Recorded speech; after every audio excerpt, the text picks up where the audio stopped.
आइए आज हम लोग स्टडी करेंगे DMF ब्लॉक के तत्व के अंतर्गत संक्रमण धातुओं के कुछ महत्वपूर्ण यौगिक। तो जो हमारी संक्रमण तत्व हैं, ट्रांजिशन एलिमेंट हैं, वो कुछ कंपाउंड बनाते हैं जो हमारे जीवन के लिए बहुत महत्वपूर्ण हैं। तो उनके बारे में हम लोग स्टडी करेंगे। तो देखिए यहाँ पर कह रहा है कि उच्च ताप पर संक्रमण धातुओं एवं ऑक्सीजन के मध्य अभिक्रिया के फलस्वरूप संक्रमण धातुओं के ऑक्साइड प्राप्त होते हैं। तो ध्यान दीजिए कि संक्रमण धातुओं के ऑक्साइड कब प्राप्त होते हैं? जब टेम्परेचर हाई होता है और ऑक्सीजन की उपस्थिति होती है। तो इस बात को ध्यान देना है कि जब टेम्परेचर हाई होगा और ऑक्सीजन प्रेजेंट होगी तो उस समय हमारे जो ट्रांजिशन मेटल हैं वो ऑक्सीजन से रिएक्शन करके धातुओं के ऑक्साइड देते हैं। इनमें से देखिए बता रहा है कि स्कैंडियम के अतिरिक्त सभी धातुएं यमो प्रकार के आयनिक ऑक्साइड बनाती हैं। तो जो स्कैंडियम है उसके अलावा जितने भी ट्रांजिशन मेटल हैं वो यमो प्रकार के ऑक्साइड बनाती हैं। यमो प्रकार का मतलब है कि अगर ऑक्सीजन की वैलेंसी -2 है तो मेटल की +2 होगी।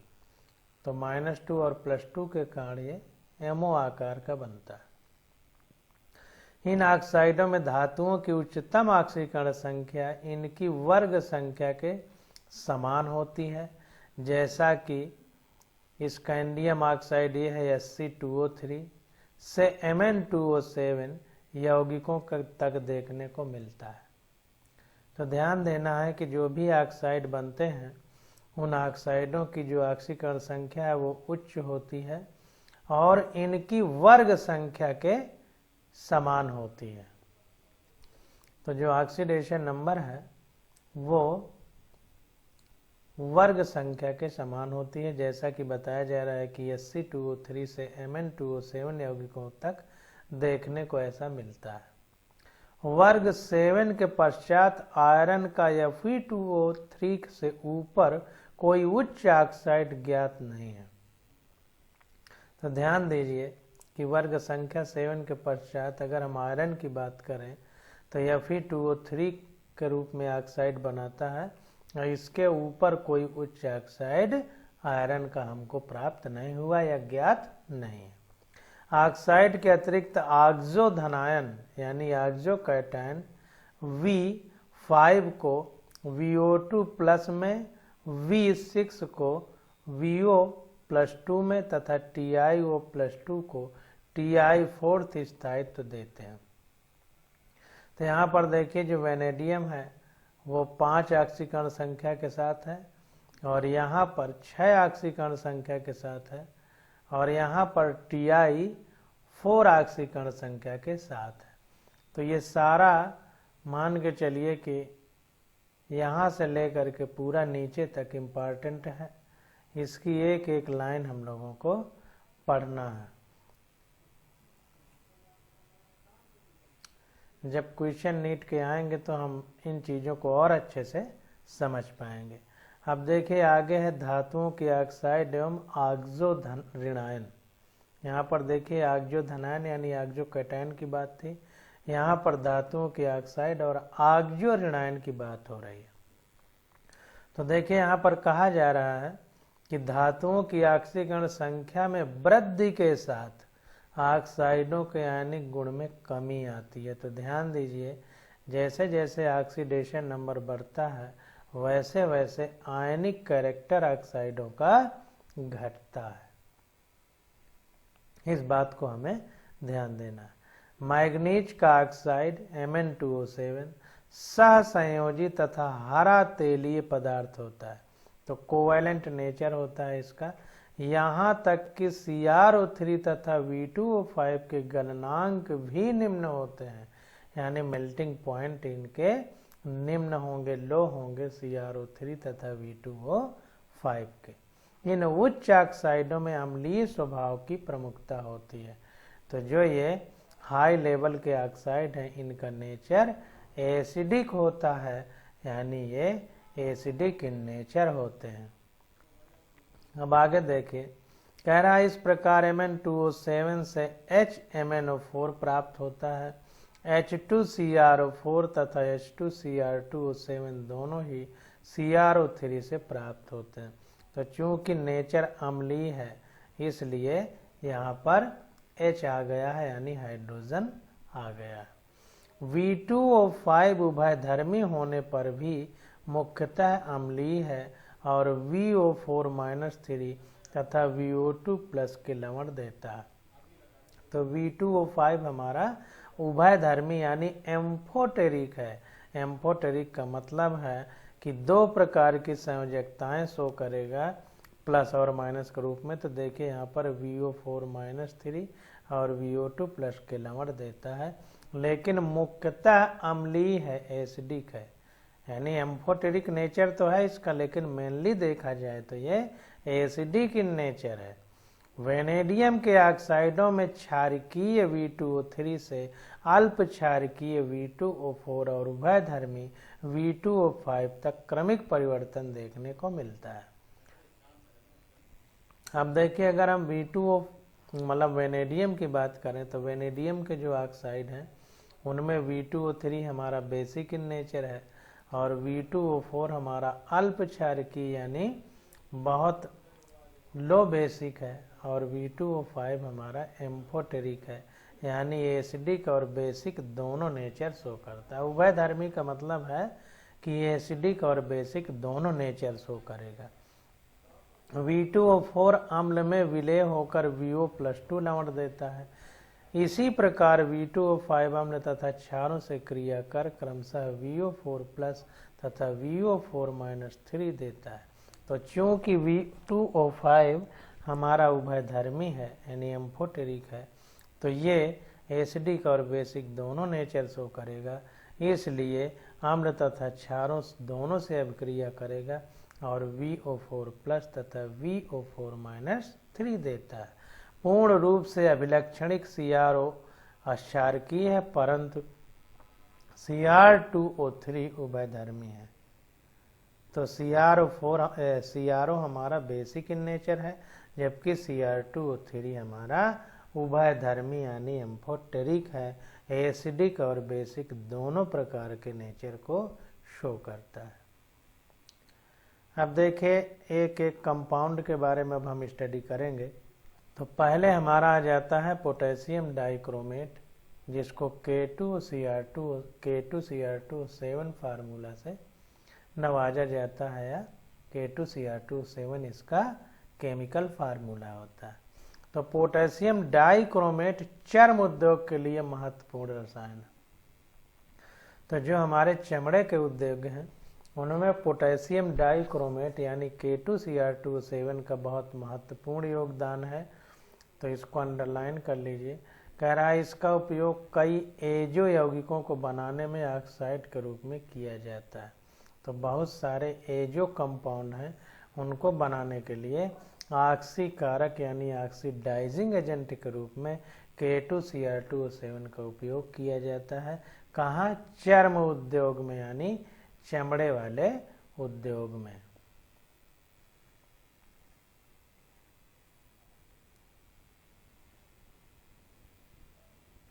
तो देखिए, लेदर इंडस्ट्री में इसका महत्वपूर्ण उपयोग होता है K2Cr2O7 का, और एजो कंपाउंड बनाने में इसका मुख्य योगदान होता है।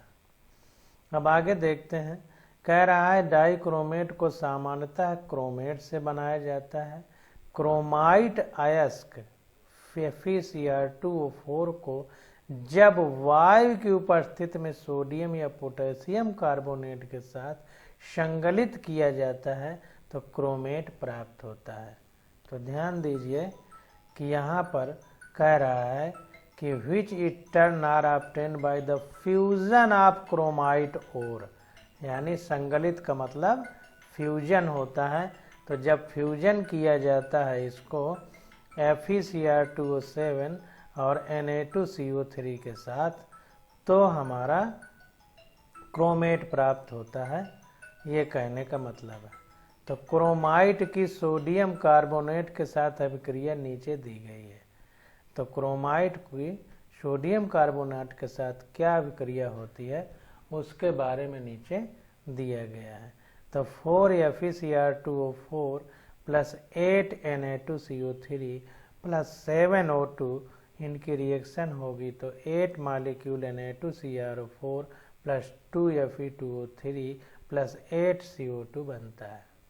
ये अभिक्रिया होती है सोडियम बाइकार्बोनेट की FeCr2O4 से ऑक्सीजन की प्रेजेंस में। अब देखिए कह रहा है कि सोडियम क्रोमेट के पीले विलयन को छानकर उसे सल्फ्यूरिक अम्ल द्वारा अम्लीय बना लिया जाता है। तो ये जो सोडियम क्रोमेट हमारा प्राप्त हुआ है ये पीले रंग का विलयन होता है, इसको छान करके और सल्फ्यूरिक अम्ल द्वारा अम्लीय इसको बना लेते हैं, यानी इसमें H2SO4 डाल करके इसको एसिडिक कर दिया जाता है, जिसमें से नारंगी सोडियम डाइक्रोमेट Na2Cr2O7.2H2O को क्रिस्टलित कर लिया जाता है।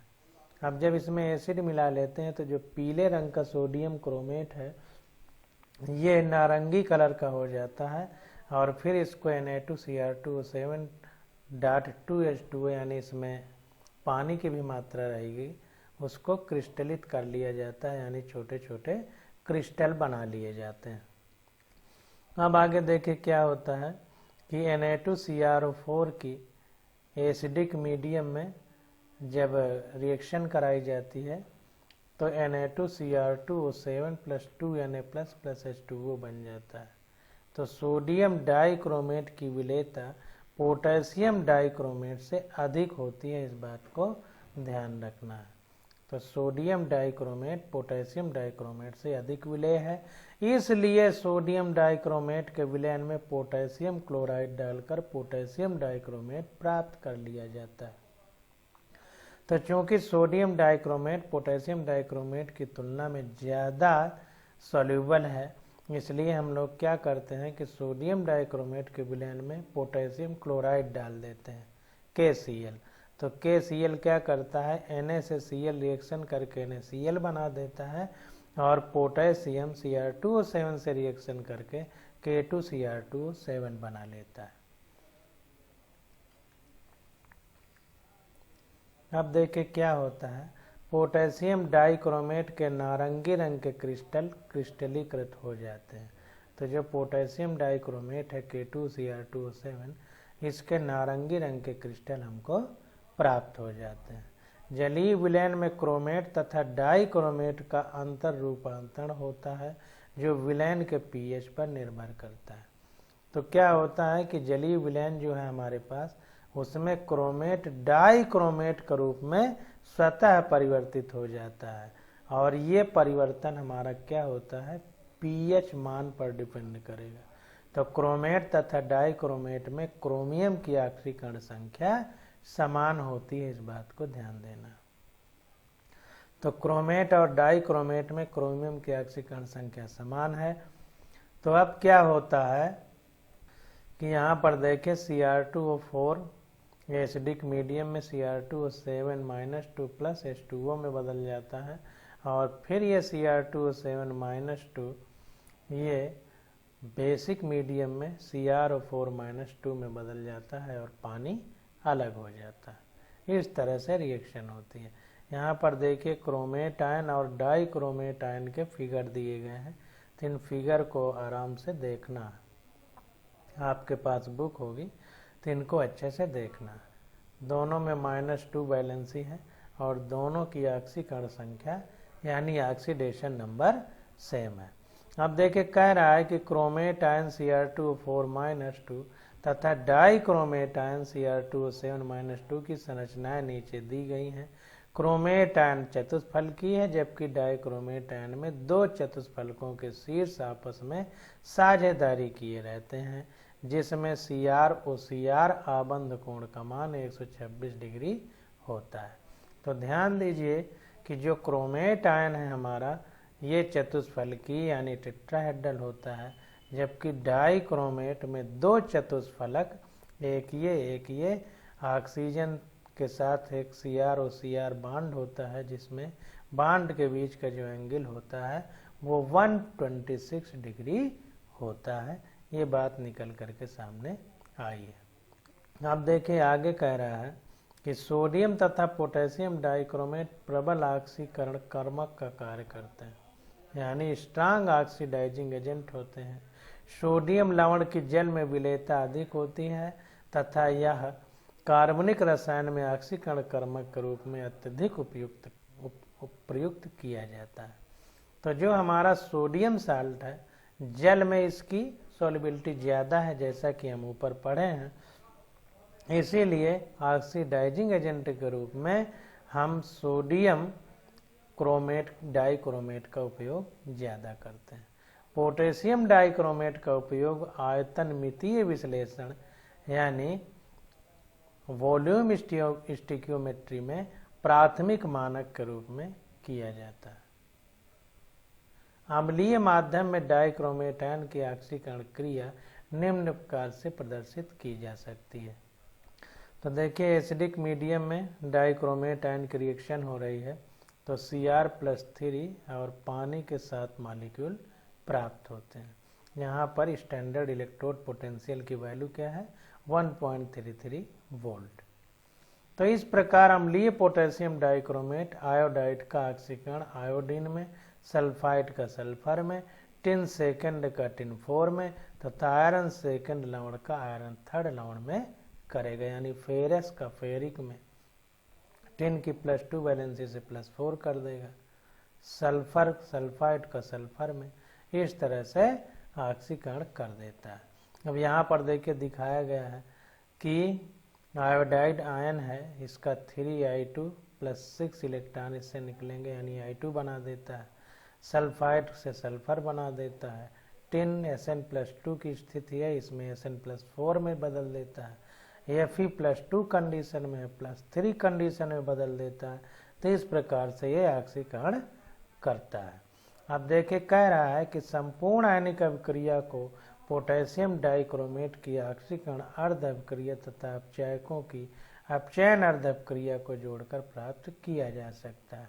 तो जितनी भी आयनिक रिएक्शन है उसमें पोटेशियम डाइक्रोमेट की ऑक्सीडेशन हाफ सेल रिएक्शन और रिडक्शन हाफ सेल रिएक्शन, उनको अगर आपस में जोड़ दिया जाए तो पूरी अभिक्रिया प्राप्त हो जाएगी। तो यहाँ पर देखिए Cr2O7-2 + 4H+ और 6 मॉलिक्यूल Fe+2 के हैं, या 6 आयन है Fe+2 के, तो इससे 2 आयन Cr+3 के बनते हैं, 6 आयन Fe+3 के बनते हैं और पानी के 7 अणु हमको प्राप्त होते हैं। तो इस प्रकार से हम लोगों ने K2Cr2O7 के बारे में पढ़ा। अब आ जाता है हमारे पास पोटेशियम परमैंगनेट यानी KMnO4। तो KMnO4 के बारे में हम लोग पढ़ेंगे। अब देखिए कह रहा है कि पोटेशियम परमैंगनेट को प्राप्त करने के लिए MnO2 को क्षारीय धातु ऑक्साइड तथा KNO3 जैसे ऑक्सीकारक के साथ संगलित किया जाता है। तो पोटेशियम परमैंगनेट अगर हमको प्राप्त करना है तो MnO2 को बेसिक मेटल ऑक्साइड तथा KNO3 के साथ जैसे ऑक्साइड के साथ संगलित किया जाता है, यानी फ्यूजन कराया जाता है। इससे गाढ़े हरे रंग का उत्पाद KMnO4 प्राप्त होता है। ध्यान दीजिए, इसको ध्यान देना है कलर, क्योंकि सीधा आपसे कलर दे देगा और पूछेगा क्या कैसी रिएक्शन हो रही है। तो ये गहरे हरे रंग का उत्पाद क्या प्राप्त होता है, K2MnO4, जो उदासीन या अम्लीय माध्यम में असमानुपातित होकर पोटेशियम परमैंगनेट देता है। तो डिसप्रोपोर्शनेटेड होकर के, असमानुपातित मतलब डिसप्रोपोर्शनेटेड होकर के पोटेशियम परमैंगनेट देता है। तो देखिए यहाँ पर 2 मॉलिक्यूल MnO4 के MnO2 के हैं और 4 KOH के हैं और ऑक्सीजन के साथ रिएक्शन कराई गई है। तो यहाँ पर 2 मॉलिक्यूल K2MnO4 + 2H2O बन जाता है। यहाँ पर 3MnO4 - 2 आयन लिए गए हैं और 4 आयन H+ के हैं, तो इससे 2MnO4- और MnO2 + 2H2O प्राप्त होता है। इस तरह से रिएक्शन होती है। अब औद्योगिक स्तर पर इसका उत्पादन MnO2 के क्षारीय ऑक्सीकरणीय संगलन के पश्चात मैग्नेट 6 के वैद्युत अपघटनीय ऑक्सीकरण द्वारा प्राप्त किया जाता है। तो ध्यान दीजिए, अगर इसको हम इंडस्ट्रियल लेवल पर अगर बनाना चाहते हैं तो MnO2 के बेसिक ऑक्सीकरणीय संगलन कराएंगे और मैग्नेट जो होता है इसकी प्रेजेंस होना चाहिए और फिर इसका इलेक्ट्रोलिसिस कराते हैं, विद्युत अपघटनीय ऑक्सीकरण। तो हमको जो है औद्योगिक स्तर पर प्राप्त होता है KMnO4।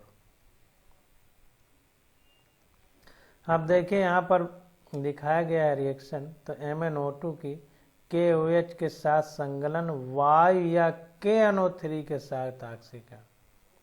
तो MnO2 का KOH के साथ संगलन कराएंगे, Y या KNO3 के साथ ऑक्सीकरण कराएंगे, मतलब KOH के साथ संगलन वायु के प्रेजेंस में या फिर KNO3 के साथ ऑक्सीकरण कराएंगे, तो MnO4- यानी मैग्नेट आयन हमको प्राप्त हो जाएंगे, जैसा यहाँ पर दिखाया गया। अब मैग्नेट आयन क्षारीय विलयन में विद्युत अपघटनीय ऑक्सीकरण जब कराएंगे, यानी इलेक्ट्रोलिटिक ऑक्सीडेशन जब कराएंगे, तो MnO4- यानी पर मैग्नेट आयन प्राप्त होता है। तो ध्यान दीजिए, ये हमारा मैग्नेट आयन है MnO4- और ये हमारा पर मैग्नेट आयन है MnO4-। तो मैग्नेट आयन में MnO4- होता है और पर मैग्नेट में MnO4- होता है। इस बात को हमें ध्यान देना है। अब देखिए आगे क्या कह रहा है। अब देखिए आगे देखते हैं। कह रहा है प्रयोगशाला में मैग्नीज यानी Mn+2 आयन के लवण परागजो डाइसल्फेट द्वारा ऑक्सीकृत होकर पर मैग्नेट बनाते हैं। तो परागजो डाइसल्फेट यहाँ पर देखिए है H2O8-2, ये परागजो डाइसल्फेट आयन है। तो Mn की जब रिएक्शन परागजो डाइसल्फेट आयन से होती है पानी के प्रेजेंस में, तो MnO4- SO4- और H+ बन जाता है। तो वही कह रहा है कि प्रयोगशाला में मैग्नीज यानी Mn+2 आयन के लवण पर आक्जो डाइसल्फेट द्वारा ऑक्सीकृत होकर पर मैग्नेट बनाते हैं। तो यहाँ पर देखिए पर मैग्नेट बन गया MnO4-। पोटेशियम परमैंगनेट गहरे बैंगनी लगभग काला रंग के क्रिस्टल बनाता है जो KClO4 के साथ संरचनात्मकता दर्शाते हैं। तो पोटेशियम परमैंगनेट जो कि गहरा बैंगनी रंग का होता है, यानी वायलेट कलर का, डार्क वायलेट कलर का, जो लगभग देखने में काला दिखता है, अगर इनके क्रिस्टल की तुलना करें तो KClO4 की संरचना जैसा होता है। यह लवण जल में बहुत विलेय नहीं है, वाटर सोल्यूबल बहुत ज़्यादा नहीं है। 293 केल्विन ताप पर 6.4 ग्राम प्रति 100 ग्राम जल में, मतलब बहुत ज़्यादा विलेय नहीं है। और ये जो विलेय किया गया है प्रयोगशाला में, उसमें टेम्परेचर 293 केल्विन रखा गया है और 6.4 ग्राम पदार्थ लिया गया है, तो 100 ग्राम पानी लिया गया। परंतु 513 केल्विन तक गर्म करने पर अपघटित हो जाता है। लेकिन अगर हम 513 केल्विन तक गर्म कर दें तो ये पोटेशियम परमैंगनेट क्या हो जाता है, अपघटित यानी डिसोसिएट हो जाता है, टूट जाता है। अब यहाँ पर देखिए 2KMnO4 जब 513 केल्विन पर गर्म करेंगे तो K2MnO4 MnO2 और ऑक्सीजन में अपघटित हो जाएगा। ये कहने का मतलब है। अब कह रहा है इसके दो भौतिक गुण अधिक रोचक हैं, यानी जो फिजिकल कैरेक्टर पाए जाते हैं, जैसे इसका अत्यधिक गहरा रंग तथा प्रतिचुंबकीय होने के साथ साथ इसका ताप क्रम पर आश्रित दुर्बल अनुचुंबकत्व। तो यह अत्यधिक गहरे रंग का होता है तथा प्रतिचुंबकीय यानी डायामैग्नेटिक होता है। इसको थोड़ा इंग्लिश में देख लेते हैं।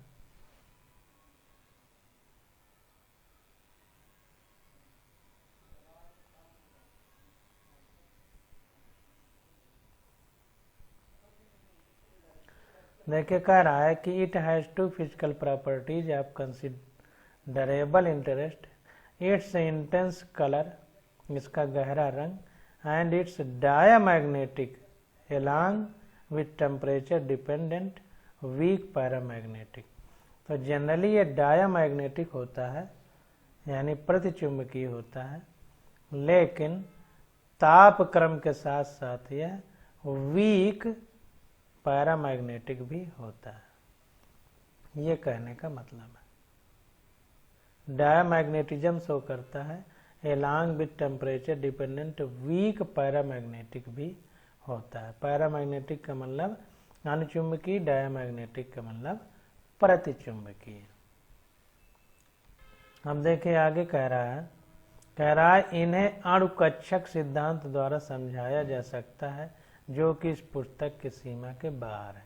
तो जब पुस्तक की सीमा के बाहर है तो इसकी बात हम लोग नहीं करेंगे। कुल मिला के डायामैग्नेटिक पैरामैग्नेटिक कैसे समझाना है, तो एक अणुकक्षक सिद्धांत होता है, मॉलिक्यूलर ऑर्बिटल थ्योरी, जो कि हमारी इस पुस्तक से बाहर, पहले पुरानी वाली एनसीईआरटी में ये हमारे कोर्स में था। अब देखिए कह रहा है कि मैग्नेट तथा परमैग्नेट आयन चतुष्फलकीय होते हैं। इस बात को ध्यान देना कि मैग्नेट और परमैग्नेट ये टेट्राहेड्रल होते हैं, जैसा यहाँ पर फिगर बनाया गया। ऑक्सीजन के पी कक्षकों व मैग्नीज के डी कक्षकों के अतिव्यापन यानी ओवरलैपिंग से इनमें पाई आबंध पाया जाता है, यानी पाई बॉन्ड बनता है। तो पाई बॉन्ड जो होता है वो ऑक्सीजन के पी कक्षकों तथा मैग्नीज के डी कक्षकों के ओवरलैपिंग से बनता है। हरा मैग्नेट आयन एक अयुग्लित इलेक्ट्रॉन के कारण अनुचुंबकीय होता है, परंतु परमैग्नेट आयन अयुग्लित इलेक्ट्रॉन न होने के कारण प्रतिचुंबकीय होता है। तो ध्यान दीजिए कि इंग्लिश में इसको थोड़ा देख लेते हैं। कह रहा है the green manganese is paramagnetic because of one unpaired electron. तो पैरामैग्नेटिक बिहेवियर हमारा जब इलेक्ट्रॉन अनपेयर्ड होंगे तब शो करता है। तो मैग्नीज जो है इसमें एक ग्रीन कलर का होता है, इसमें अनपेयर्ड इलेक्ट्रॉन होते हैं, इसलिए ये पैरामैग्नेटिक होता है। जबकि परमैग्नेट में अनपेयर्ड इलेक्ट्रॉन नहीं होते, एब्सेंट होते हैं, इसलिए ये डायामैग्नेटिक शो करता है। तो ध्यान दीजिए कि जब दो होंगे तो पेयर में होंगे तो डाया होगा, जब एक होगा तो अनपेयर में होगा तो पैरामैग्नेटिक बिहेवियर शो करेगा। ये याद करने के लिए हम आपको बता रहे हैं। अब यहाँ पर देखिए दोनों के फिगर दिए गए हैं। मैग्नेट आयन हरा रंग का होता है और यह मैग्नेट आयन नील लोहित होता है, यानी नीले रंग का और थोड़ा लोहे से मिलता जुलता है। यह टेट्राहेड्रल मैग्नेट आयन ग्रीन है, यह टेट्राहेड्रल परमैग्नेट आयन पर्पल है। यहाँ पर हिंदी वाले में थोड़ा सा गलत लिखा गया है, यह मैग्नेट नहीं परमैग्नेट होना चाहिए, इसको आप लोग सही कर लीजिए। तो मैग्नेट आयन है, ये परमैग्नेट है, ये हरा रंग का है और ये नील लोहित यानी पर्पल कलर का, अंग्रेजी में पर्पल कलर का बोलेंगे। अब देखिए आगे कह रहा अम्लीय परमैग्नेट विलेन ऑक्सलेट को कार्बन डाइऑक्साइड में, आयरन सेकंड लवण को आयरन थर्ड लवण में यानी Fe+2 को Fe+3 में, नाइट्राइट को नाइट्रेट में तथा आयोडाइड को मुक्त आयोडीन में ऑक्सीकृत कर देता है। तो परमैग्नेट हमारा ऑक्सीकारक की तरह काम करता है, तो कुछ आयनों का ऑक्सीकरण करता है, तो नीचे दिया गया है। तो ऑक्सलेट COO- इसको क्या कर देता है कार्बन डाइऑक्साइड में, Fe+2 को Fe+3 में, NO2- को NO3- में, I- को I2 में ऑक्सीडाइज कर देता है। ये रिएक्शन नीचे लिखी गई है। अब देखिए आगे देखते हैं। अब देखिए कह रहा है कि KMnO4 की अर्ध अभिक्रिया एवं अपचायकों की अर्ध अभिक्रियाओं को जोड़कर संपूर्ण अभिक्रिया को लिखा जा सकता है। तो KMnO4 की हाफ रिएक्शन और जो हमारे पास रिडक्टेंस हैं यानी रिड्यूसिंग एजेंट हैं, तो उनकी अर्ध अपक्रियाओं को जोड़ करके पूरी अपक्रिया हम लिख सकते हैं तथा आवश्यकता अनुसार समीकरण को संतुलित किया जा सकता है।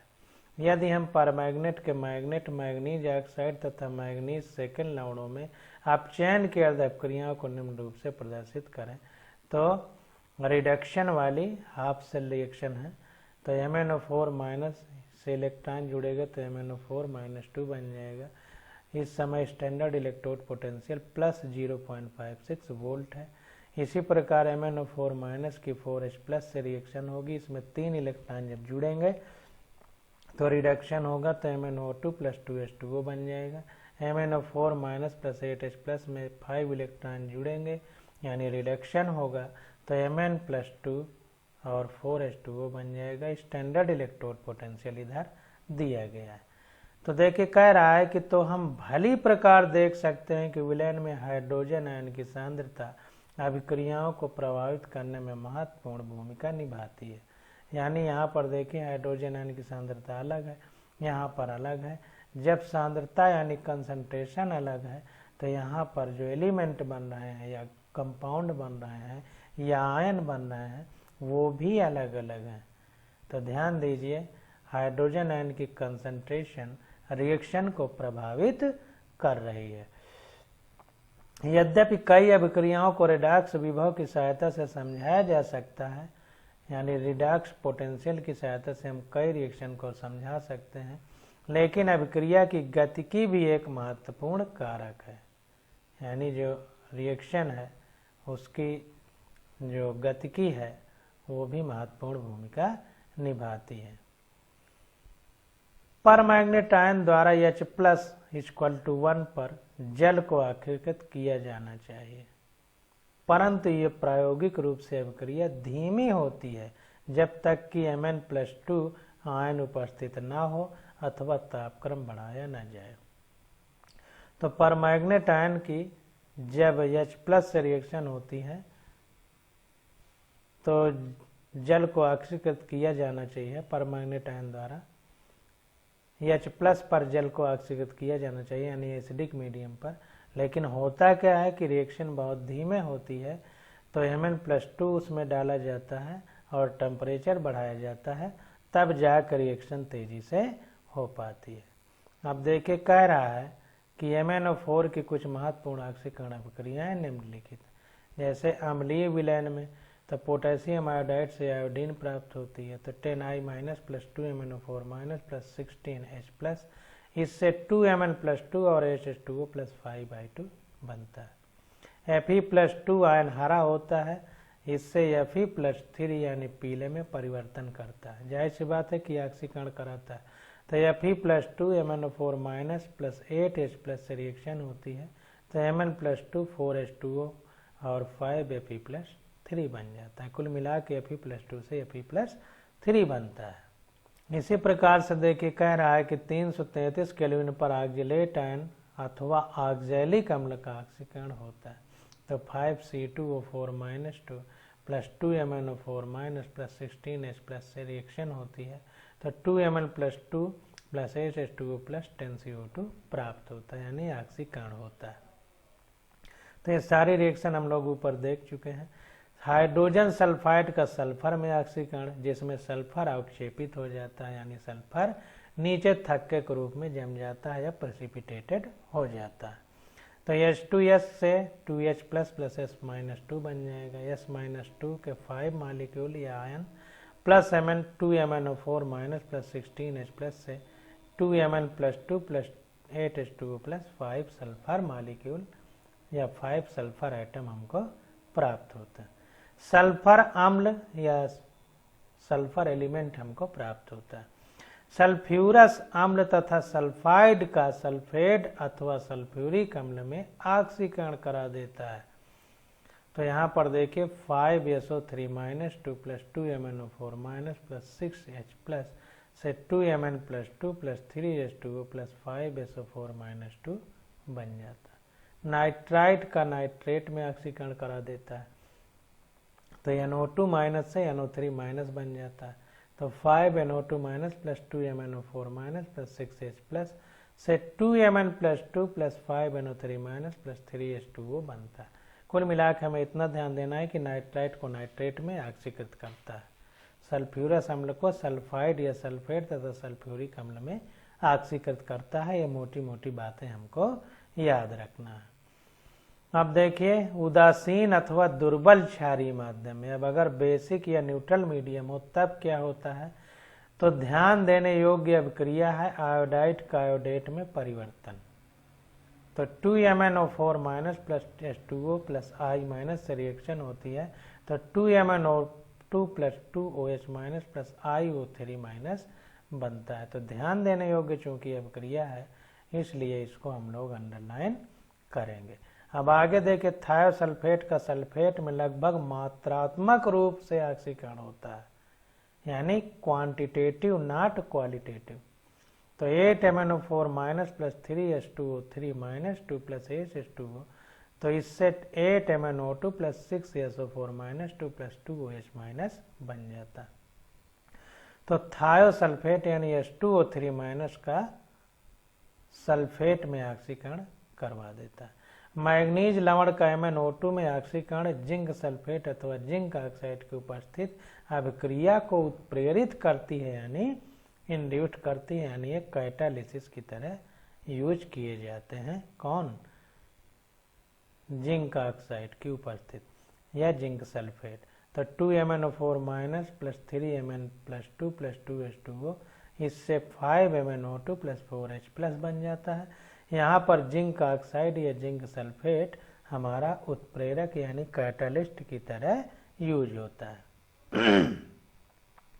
अब देखिए कह रहा है कि हाइड्रोक्लोरिक अम्ल की उपस्थिति में परमैग्नेट का अनुपापन असंतोषजनक है। हाइड्रोक्लोरिक अम्ल की उपस्थिति में परमैग्नेट का अनुमापन असंतोषजनक है, क्योंकि हाइड्रोक्लोरिक अम्ल क्लोरीन में ऑक्सीकृत हो जाता है। इसको ध्यान देना है। अनुमापन मतलब उसकी स्टिकियोमेट्री की जा रही है, इसको थोड़ा इंग्लिश में देख लेते हैं। तो अनुमापन में अगर कोई चीज़ रिएक्शन कर लेगी तो हमारा सही पैमाना फिट नहीं बैठेगा, इसलिए परमैग्नेट के टाइट्रेशन अगर हाइड्रोक्लोरिक एसिड के प्रेजेंस में कराया जाता है तो अनसेटिस्फैक्टरी होता है, क्योंकि हाइड्रोक्लोरिक अम्ल ऑक्सीडाइज होकर के क्लोरीन बना लेती है। इसलिए परमैग्नेट का टाइट्रेशन या अनुमापन हाइड्रोक्लोरिक अम्ल की प्रेजेंस में नहीं किया जाता है, इस बात को ध्यान देना है। अब देखिए ये उपयोग आ जाता है कि उपयोग क्या क्या होते हैं। तो यहाँ पर देखिए कह रहा है कि विश्लेषणात्मक रसायन में उपयोग के अलावा पोटेशियम परमैंगनेट का उपयोग संश्लेषण कार्बनिक रसायन में यानी सिंथेटिक कार्बनिक ऑर्गेनिक केमिस्ट्री में ऑक्सी कारक के रूप में किया जाता है। इसका उपयोग एक विरंजी कारक के रूप में किया जाता है। ऊनी, सूती, सिल्क वस्त्रों तथा तेलों के विरंजीकरण में इसका उपयोग भी इसकी ऑक्सीकरण क्षमता पर निर्भर करता है। तो इसको देख लेते हैं कि analytical chemistry beside it's use in analytical chemistry, यानी एनालिटिकल केमिस्ट्री के अलावा पोटेशियम परमैंगनेट का ऑर्गेनिक केमिस्ट्री में उपयोग है। किसके रूप में? प्रिपरेटिव के रूप में, ऑक्सीडेंट के रूप में। और ये सिल्क, टेक्सटाइल, फाइबर, वूल, कॉटन, इन सबको डिकलराइज कर देता है। और ये डिकलराइजेशन इसकी ऑक्सीडाइजिंग पावर पर निर्भर करती है। इस बात को हमें ध्यान देना। अब देखिए आ जाता है आंतर संक्रमण तत्व यानी एफ ब्लॉक के अंतर्गत द इनर ट्रांजिशन एलिमेंट। अभी तक हमने ट्रांजिशन एलिमेंट पढ़ा, अब इनर ट्रांजिशन एलिमेंट के बारे में पढ़ेंगे। तो इसकी स्टडी हम लोग अगले लेक्चर में करेंगे। आज बस यहीं तक।